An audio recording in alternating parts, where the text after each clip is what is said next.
Sa Cebu naman, pinagbabaril din ng mga nakamotorsiklong salarin ang isang coffee shop. 4 ang tinamaan ng bala, patay ang 2 sa kanila. Makibalita tayo kay Nico Sereno ng RTV Balitang Bisdak.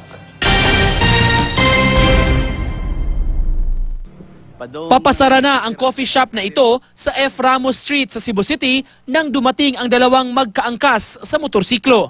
Bumaba ang isa sa kanila at walang habas na pinagbabaril ang tindahan. Tumakas ang 2 salaring parehong naka-helmet. Patay si John Michael Hermoso, 29 anyos, managing partner ng coffee shop.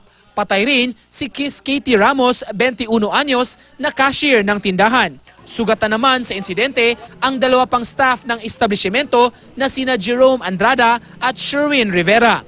Patuloy silang nagpapagaling sa ospital. Itong biktima na si John Michael Hermoso na si nakiglali na iginalisan sa kabuntag. Ang pagitan o pagisubay ngano ang tulo nga mga trabahantira ngano giapil og pusil. Muling binisita ng Cebu City Police Office ang coffee shop. Gusto nilang kumuha ng karagdagang impormasyon sa insidente.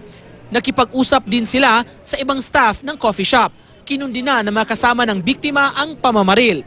The police are actually doing their best to look at all angles, at all possible angles. So we were actually looking into cooperating with the police also to look at our CCTV. Hindi rin daw nila alam ang posibleng motibo sa krimen.